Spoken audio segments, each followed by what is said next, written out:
Okay, so today is Thursday, May 21st, 2026. Good morning, or maybe early afternoon. I think it's like around 10.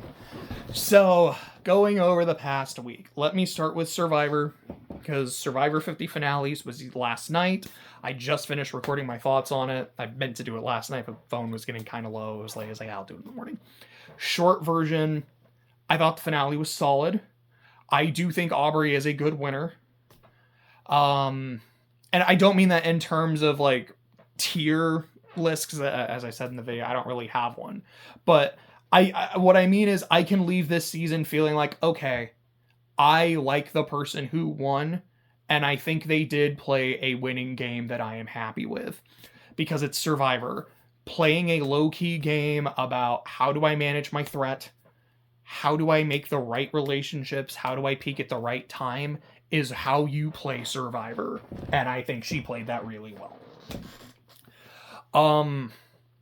Other stuff. I did do my Lord of the Rings marathon. It was Saturday, because Clay is on the night shift, so he woke up a little bit early, and I went to bed a little bit late. So we started around 2, and we had a very short break, maybe like 20 minutes or so, like during fellowship, just to get food. So we ordered a pizza. But aside from that, it was just fellowship, Two Towers, Return of the King. We went from 2 p.m. to 2 a.m. I think it ended like 1:58. It was long, and I know Clay was miserable, and he had said it, and he's like, look, man, I love these movies. These movies are great. But yeah, like watching a 12-hour movie in one sitting is not it for me. And I definitely get it. I see where he's coming from. My stance on it is I'm really glad I did it. I could be down to do it again sometime, but probably not anytime soon. As for the movies themselves, I do still want to specifically do a video talking about Lord of the Rings. Like, now that I've read the books, I didn't read the appendices, but like I've read the story and I've rewatched and binged the extended editions.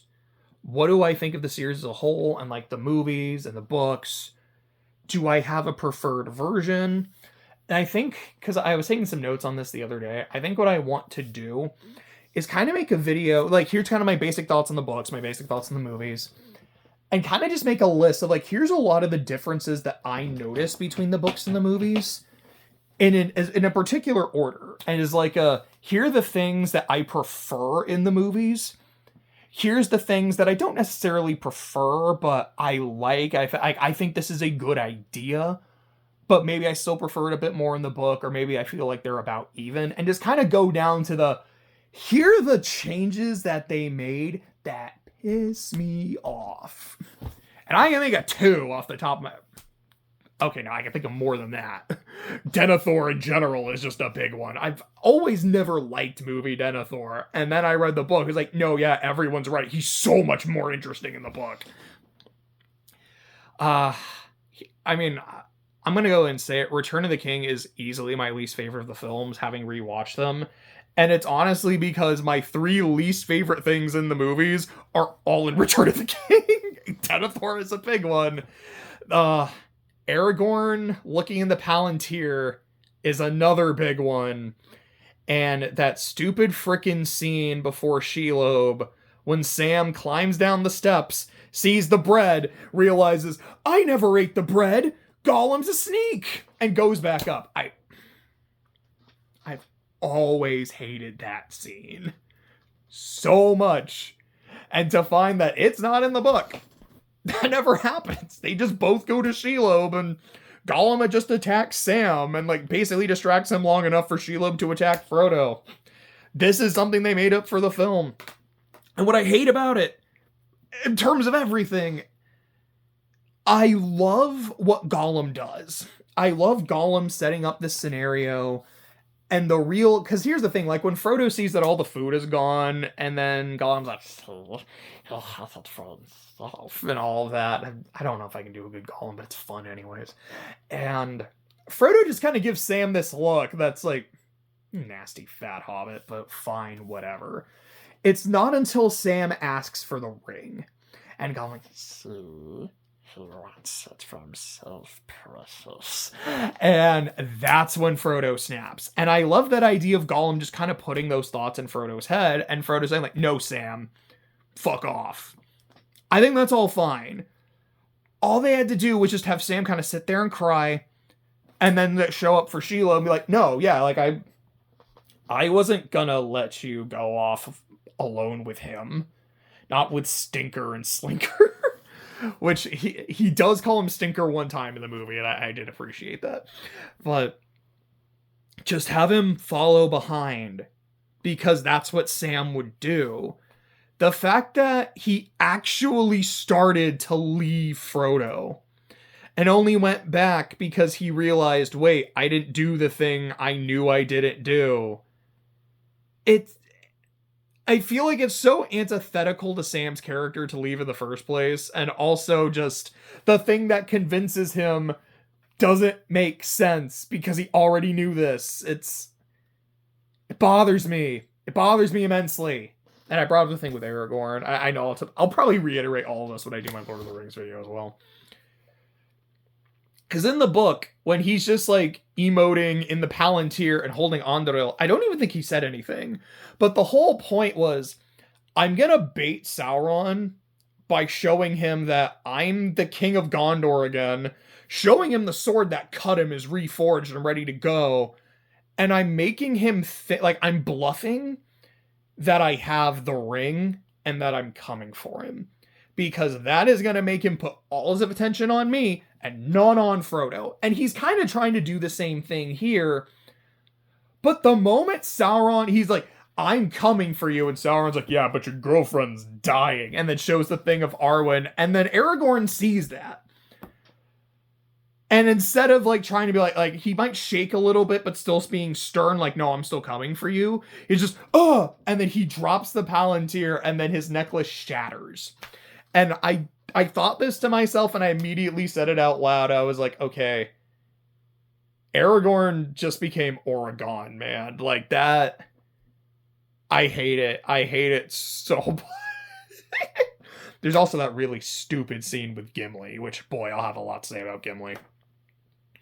But the scene when they're in the like world of the dead and there's all the wisps and there's like 30 seconds of them going, it's like, okay, I got the joke 5 seconds in. Why is this still going? And I didn't say anything. And I was talking to Clay about it later. It's like the stupid scene. He's like, dude, I felt it. I could just feel how much you hated that scene as it was happening. And I don't want to pretend that Return of the King is a bad film, because it's not. I don't want to insinuate for a moment that it's a bad film. It has Grond. I love Grond. There's a lot that I love. But when you have 3 great films, and I do kind of have to split hairs between what's my ranking, the one that has the most things that make me mad is going to be my least favorite. So there's that. But overall, like, I loved the books. I still love the movies. Though I will say, now that I have read the books, I have to have a lot of those moments of, well, that's different. Well, that's different. Well, that didn't happen. But if that didn't happen in the books, why are we doing it here? Like, what's the point of it? You know, this is a 12-hour film. You know, if there's things that can be cut, maybe we should. But why did we cut what happened with Saruman? Like, come on, man. Why is that only in the extended edition? Etc., etc. But I still like the movies. And as kind of ass it was watching a 12-hour film, I'm glad I got to experience that. I don't think I'm going to watch all 3 Hobbit movies. But I remember Clay was telling me, apparently there's like an edited version of them all into one like 5-hour film. That I am interested in. I've also never read The Hobbit. But I am interested in checking out that movie, and I should probably read the book. I also want to watch the Bashki films, because there's one line, I don't know, there's a few lines that are cut from the books, obviously, but there's one line that's cut from the book in Fellowship that's in the Bashki film, and it's one of my favorite Aragorn lines, and it's when they're in the Prancing Pony, and they're like, you know, why should we trust him, blah, blah, blah. And Aragorn says something along the lines of, if I wanted the ring, I could have it now. And in the Paschke film, he's voiced by John Hurt. And boy, that line is awesome in that movie. Like, oh, that was cool. That was so freaking cool. Like, I understand why they cut it, because that doesn't fit with the way they've written Aragorn in the films. Man, that shit was cool. Anyways, that's Lord of the Rings. So, was there a game I was... Oh yeah, Pragmata. I did finish Pragmata. I finished that, I think it was like last Thursday or Friday, and I made my video on it. Short version, I liked it. I think game fun. It's a lot more fun when I don't have a jank controller, and I will admit that. I think the game gets more fun as it goes along. Like, I kind of just understood the game I was playing more, like how the upgrades worked, and I was able to just have more guns on me, so I had more versatility. I could kind of focus a bit more on a build. The red rooms are super fun. I think most of the bosses are fun. The relationship between Hugh the man and Diana, it's very sweet. I think the plot is fine. Some of the backstory stuff is really interesting. The story of their bond is what makes the game really work. And I'm very glad that I played it. So now I have moved on to a new book and a new game. Well, it's right here, so I'll just grab it. This is the book I'm currently reading. The Brothers Karamazov. I am not very far. I've just started. How did I describe it to Clay yesterday? I was like, this is not a happy book, but the narration is so tongue-in-cheek that I have just been consistently laughing. And I just really hope that tone continues. Like I said, I haven't read a whole lot, maybe like 40 pages. But they've been an interesting 40 pages and a really fun 40 pages. And a lot of it has just been like, okay, let me talk about this dude and his life like real quick. Okay, let me talk about his first son. Let me talk about the second one. Let me talk about the third one. And it could be written in a way that's really dry. And you're like, okay, like I'm just kind of getting history on some people. And I think they could be interesting people. I like history.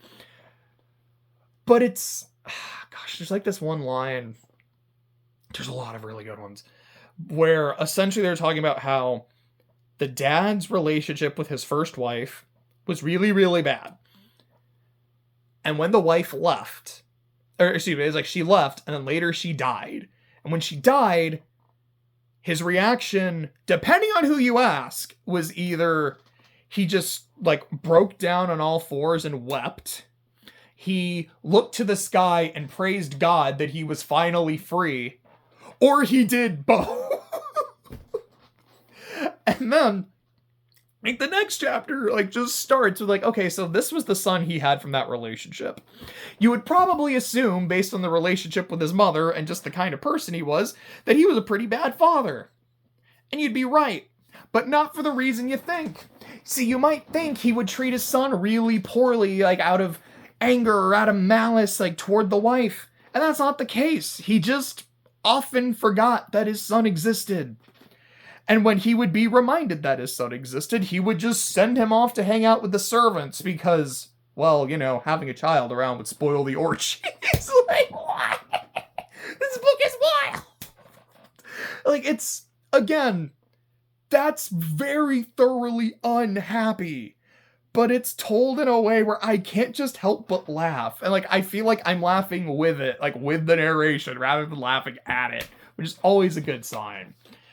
So, I actually didn't get any reading done yesterday, so I'm hoping to get some more done today, because I am enjoying the book so far. And the game I'm playing, because it's also right here, is this. I'm finally playing Raincode. I'm more or less done with the prologue. I finished the, what is it called, like the mystery dungeon, mystery labyrinth, with the palace, because it has a kind of Persona 5 vibe in that regard to me. I finished the palace from the prologue, so now I'm just on like the last few cutscenes. Like, I've been playing for a bit, I need to save and go do some stuff. It's very much a Danganronpa game. It has, like, the art is the exact same. The style of it feels the exact same. The mini games just feel like it's this Danganronpa game, but in like a slightly different flavor. And I like Danganronpa, so that's not a problem. I'm not going to go into any spoilers here, just in case. But what? Because the first case was a lot. And it was just like, okay, there's a point where I'm following this. I'm like, I get it. This is interesting. This is cool. And then there's just the point of, I'm sorry, what? Like, no, I get it. I get it. What? I said, I don't want to go into spoilers. Like, if you know, you know. And some of it I could piece together. And, like, as the labyrinth is going, I'm like, oh, okay, like, I'm kind of piecing stuff together. It was a lot. It was a lot for one chapter. And I'll be honest, I don't know what I think of Yuma and Shinigami.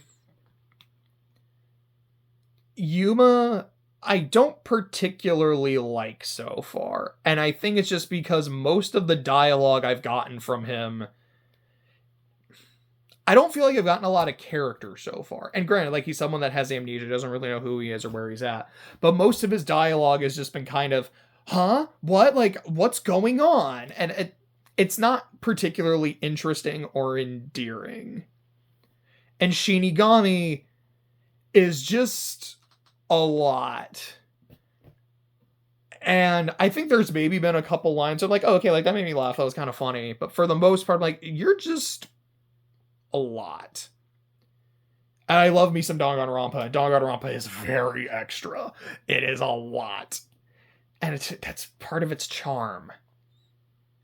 I don't know. Maybe it's just because I'm like, okay, this is just who this chapter focused on, was these two.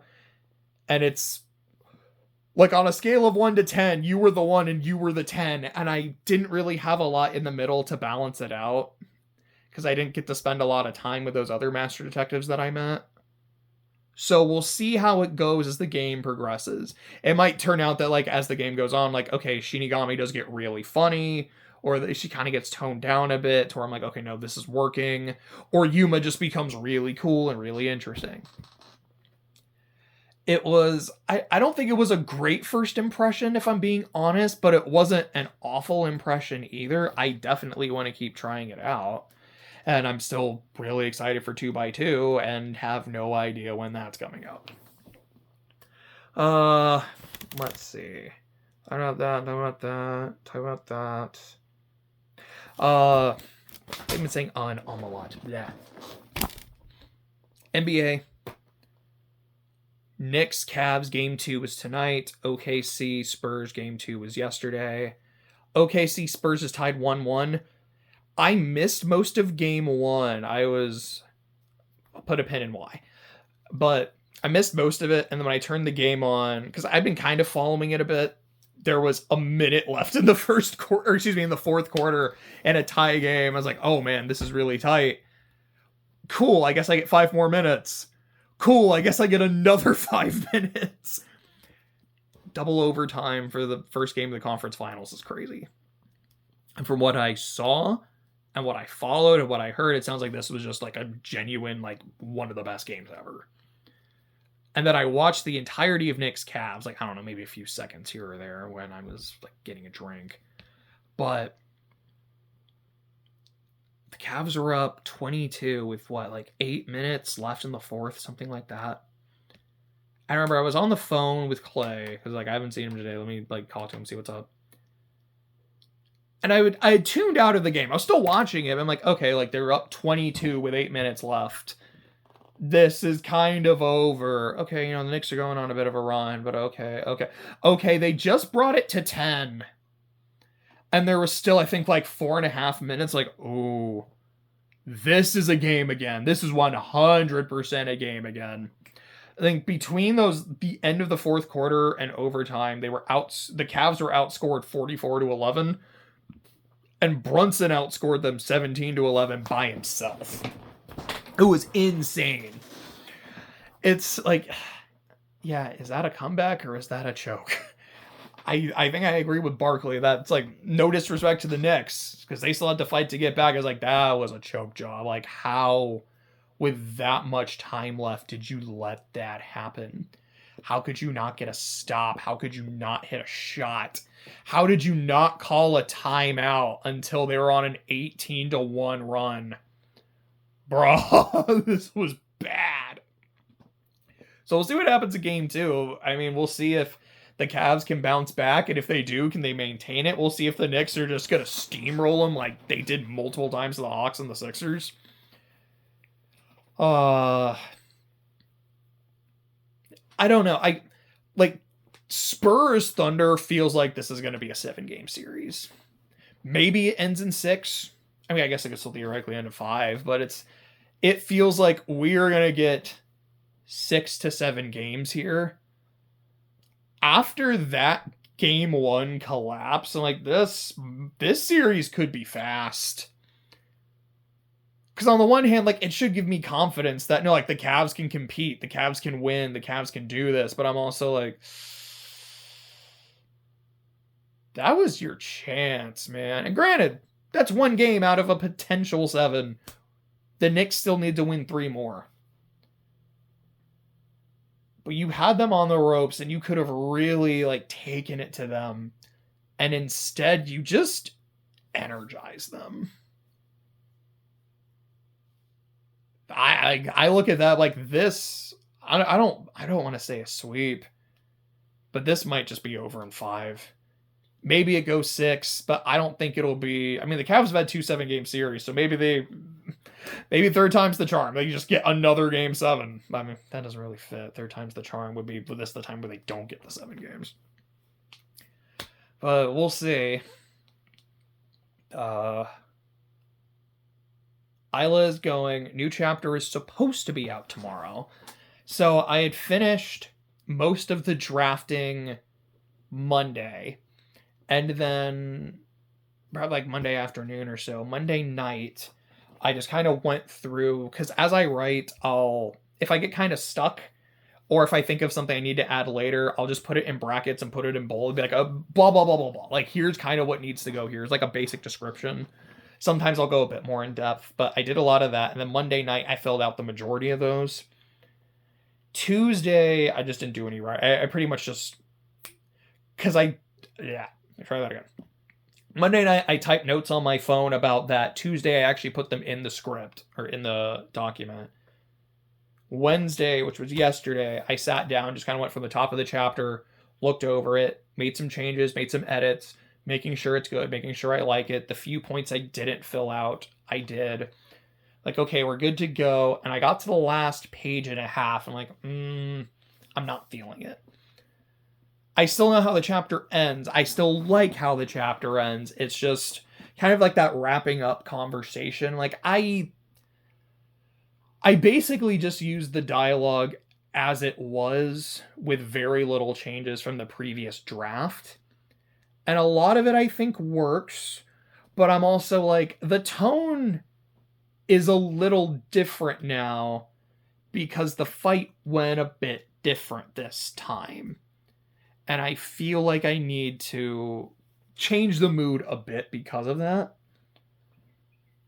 So I need to do that today. So there's a chance if I really can't get it right today or tomorrow before noon, because that's when I try to post, the chapter might end up being a little late, but it is mostly done and mostly ready to go. I just need to finish it. So all that being said, let me take that pin out about what I was doing instead of watching OKC Spurs game 1. I was just playing Smash, because I've had Smash Bros on the brain lately, and part of it is I've just been seeing a lot of Smash Brothers related content on my feed. But like, okay, like if I have to cut the roster, who am I cutting? Or like, all right, if every series gets a new rep, who am I adding? And like, yeah, I'm in that mood. I'm in that. I actually had a dream last night that Monokuma was in Smash. I think Monokuma would be a great addition, by the way. And I say that not just as a biased Danganronpa fan, although I am. Monokuma has some fun moveset potential. Number one, he's a bear. So, you can do stuff like his claws or his fang. Like, you can do a grab where he just, like, bites somebody and, like, eats. Like, that's his down grab. Just, like, spits them back out. Like, there's some fun stuff, but there's a lot of moveset potential with the executions. And I can't even really talk about that without going into Danganronpa spoilers, obviously. But, like, okay, like, that's a thing. The only one I'll spoil, because it's the first execution you see in this. It's literally how the game starts, and it's not related to anyone's talent, is there's a dude who's tied up and blindfolded, and they go into a rocket, and the rocket, like, goes up and then falls, and the dude inside is dead. And, like, that could just be his recovery of just, like, Monokuma's, like, he's almost, like, wearing the rocket like a jetpack. Maybe he does, it, like, closes around him and just goes up and then falls. So, not quite, like, something kind of like Incineroar's, like, it goes up and then goes down. Or I think of Junior's, like, how the car, like, he goes up and the car falls down. Like, something kind of like that. And then I was talking to Clay about it. He's like, what if it worked like a grab, too? So, like, you could just grab somebody, Monokuma goes up and they'll fall with the thing. Like, that's so mean. It's so evil, which fits Monokuma. I think the final smash would be the execution from the end of the first game. Not the final execution, which is the mashup, but just the... Like, you would just, like, get somebody on that conveyor belt as the... Boom! And then, I don't know... Oh, gosh. Like, there's the part of me that really wants to just explode in Pepto-Bismol. But I don't think they'll go that far. We just boom, boom, poof, and I may just have like a big explosion or something. I don't know. But that would be pretty cool. I will say another character I would really like to see that I think could definitely happen. Like, I think Monokuma could happen. Because it's still pretty niche, I think, but it's still a pretty popular series. It's pretty well known. Like, this is a very iconic character at this point, like the design. There was also that tweet recently of Monokuma and Pac-Man together, and then it was like the official Pac-Man Twitter, and like both mascots, like someone in the suit, it's like, hey, like, this is my boy Monokuma. I'm like, bro, please pull some strings, get your boy in Smash. I need this, y'all. Oh,